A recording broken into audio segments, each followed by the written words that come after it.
You want to talk about this because we talk about censorship a lot here. We talk a lot about the fact that the corporatization of art is homogenizing everything, and all the great art that was once risky is being edited and repackaged in a safer manner. Wait, we got a $20 one from Disco Jensen. He says, never forget what Reagan took from us. Private citizens should be able to own machine guns and suppressors. Yes, let's repeal the Hughes Amendment, get rid of it. Repeal the entire citizens NFA. should be allowed to own fully automatic machine guns. God, I love the one. It's like how pro Second Amendment are you? And it's got a tank in his front yard. That's how pro Second Amendment I am. I am the George Washington pro Second Amendment, which is it's not just your right to own it, it's your right to have one, and the government should supply it for you. Yeah. Oh, all right.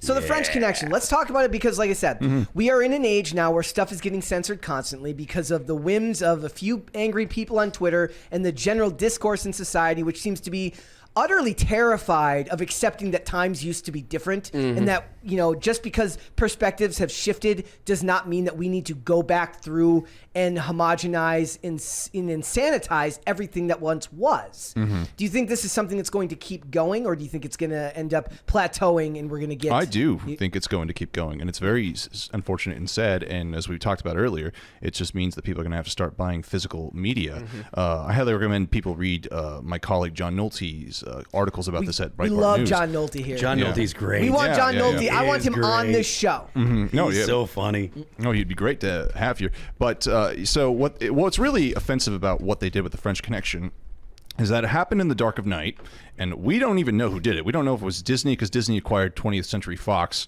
We don't know if it was Disney who censored it, if any of these platforms censored it, but it was on Criterion channel, which is a wonderful streaming service, and their brand is that they curate and they preserve classic cinema.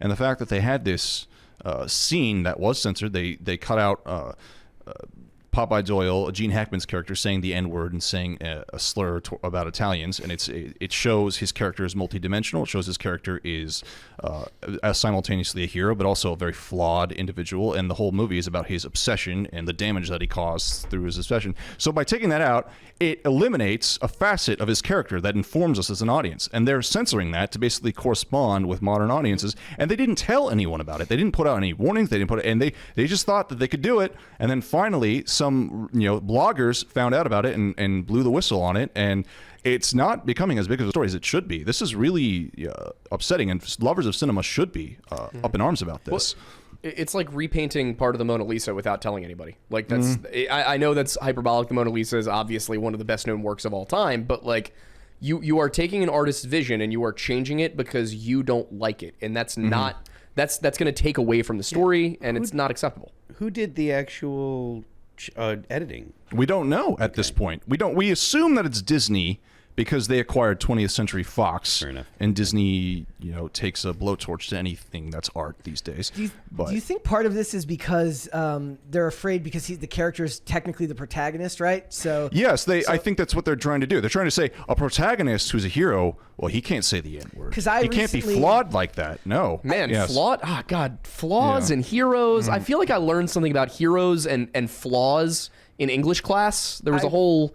What was it called? The hero's journey and the fatal flaw. Like, I rewatched American Gangster recently, which is one of my favorite movies in the last couple of decades. And there's a racial slur that's used against Russell Crowe's character towards the end of the film. But the guy who says it is not a good, he's not a bad guy. He's not the main antagonist of the film, but he's not a good person, and it's used to kind of emphasize that wasn't cut out. I think I watched it on Peacock, and that one wasn't cut out. But I always look now, whenever I remember a movie that has something like that, I'm hesitant because I wonder if they're going to remove it. I wonder if they were more afraid to, or they're more okay with leaving that in there because that guy's not supposed to be portrayed in any type of positive light. I don't know. It could just become a point where we're so sensitive. We have such a high sensitive population that they just start removing these scenes, and it would be horrible. I mean, I was thinking about a couple other classic movies where they could remove scenes. The scene in The Godfather where the mobster stands up and he says, we'll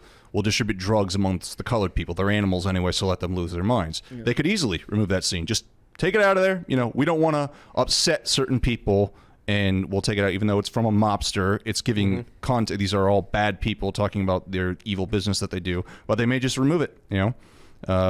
There's so many. Mrs. Doubtfire may get heavily censored because it has a man dressing up as a woman, and his kids get freaked out when they find out that he's a man. There's so many. I mean, it just recently, The Hangover. There's a scene where they say the F word, like the gay slur, paging Doctor, and that could easily get censored. It could be taken out. Yeah, there's so much censorship that could be coming down the pike. And, I just rewatched The Girl Next Door with Alicia Cuthbert the other night. God, never could be made today. No. Well, And actually, like, surprisingly wholesome. a very wholesome, considering it's about a guy who falls in love with a former porn star, surprisingly wholesome movie. And what's funny the about only thing surprising about that movie, she is so hot. Yes, Oh she yeah, is. no, it's But nothing else surprising about it. Not surprising that he fell in love with her. But there very early in that movie, there's that F slur that you're talking about there, and it's just done between high school students who are being mean to each other because it was 2004 and F slur. Yes, Oh, yes, that one, yes. Yeah. not a good thing to say, but it's like The South Park word. yes, Yeah. And in this one, it's done between three characters who are all very much the protagonists of the film. I guess if as much as you have a protagonist in a romantic comedy, but it's kind of shocking to hear. Like, you think about how different society is now from what it was just 20 years ago. I think it's also important to recognize that, like, this isn't just an issue of people being like, oh, they removed the slur, that sucks. People don't like when you mess with older movies. Like when the special editions of Star Wars came out, everyone was like, why did you CGI the Death Star? Nobody wanted to see Greedo shoot. Exactly. No, Greedo never got a shot off. That's a great example. Is the Greedo shooting first? Is because Han shooting first was part of his character. Greedo never shot. Greedo never got a chance. Han didn't give him the chance. Han smoked him because he knew Greedo was going to shoot. And that's what I mean. That was part of Han's character. He's a savvy smuggler. He knows. It fundamentally changes the story, which they should never, Absolutely. never And do. kudos to Steven Spielberg for coming back and saying that he regrets editing E.T. that way, because that did change. Taking out the guns, that changes the nature of the whole story. It changes that these government agents are chasing after these kids with guns. Like, you replace them with walkie-talkies, like, that changes everything. It completely defangs the movie, like, in all of the points it's making. Yep. It's and there's been a lot of examples of that. Here's some examples. Marvel did the same thing where they just removed violence. They just moved like a piece of rebar from going into someone's stomach from Falcon and the Winter Soldier, and they edited that back. There have been a couple of scenes like that where things just get edited and they just expect people to not notice or not pay attention. Yeah. But people who love stuff, they pay attention and they don't want to see their art messed with. They don't want to see any of that stuff changed. But what I think their logic is a lot of the time is they're like, look, we've been doing this on network we've been doing this on the TV versions of movies for years. Yeah.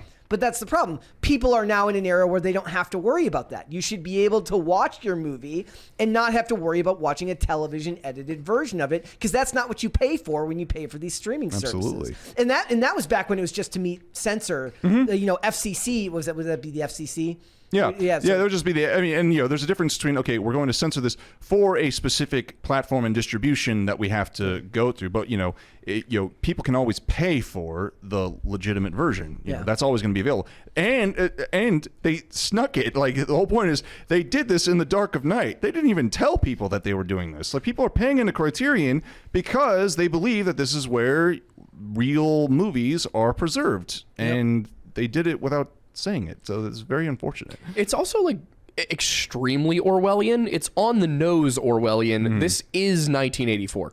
Like, there's a lot of times when people go, "Oh my God, it's 19." No, this is literally half the plot of 1980. This was the guy's job. Was to rewrite things. And my problem with it, another problem I have with it is it's going to start. People are going to start going kind of nuts. Where, like, they're going to be like, "I don't remember that."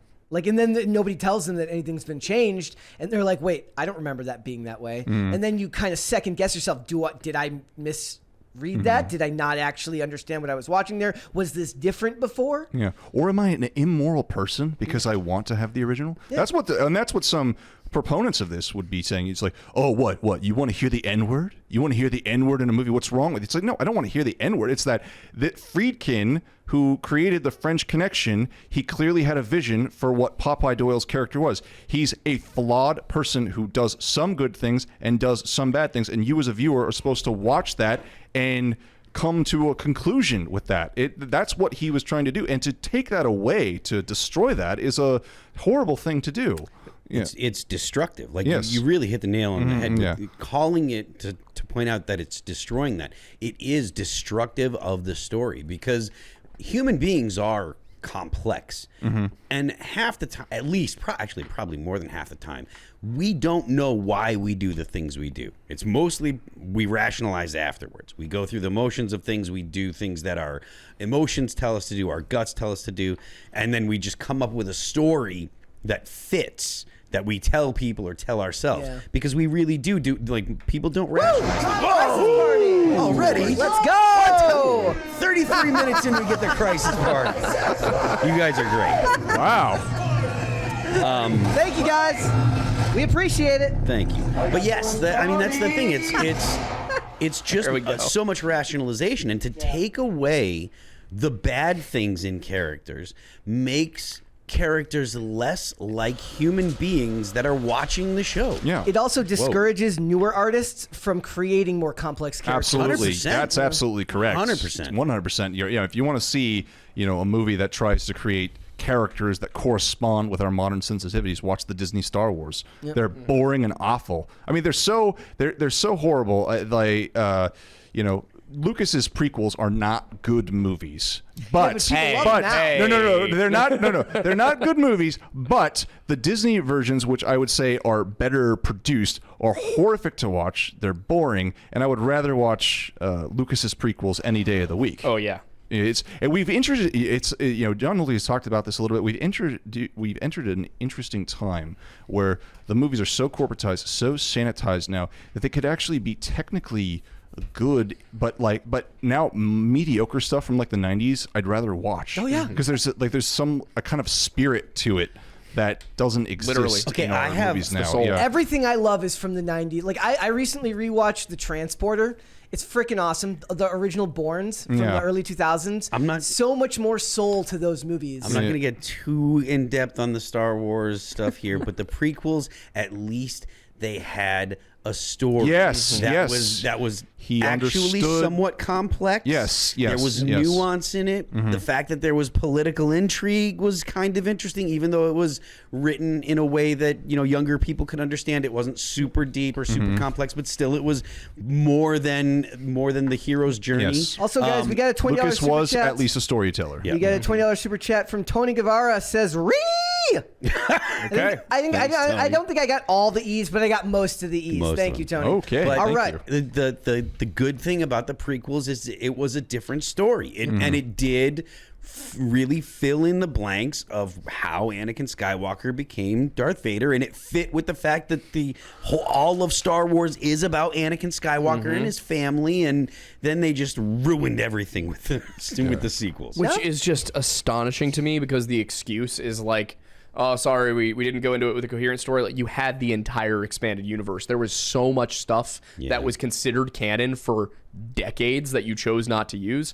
And this is why I don't feel bad about the director striking or anything. Kathleen Kennedy also said, we don't have the benefit of source material like Marvel does. And everyone's like, that's not true. You're just lying. You may, in fact, have more source material than Marvel does. I don't know about more, but definitely a lot. A significant Do amount. not underestimate how much Star Wars there is. I mean, Marvel's been around since. That said, I do 40s think or that I 30s. as a film, I think Revenge of the Sith is actually a good movie. I think that it's held back a little bit by the dialogue, but And the CGI. The CGI does hold but that's it just a back, yes, time yeah. thing, like 2005. Thanks for watching. Listen to full episodes of Pop Culture Crisis on Spotify. Keep up with us on social media and make sure you subscribe and ring that bell so you never miss the show. Bye, guys.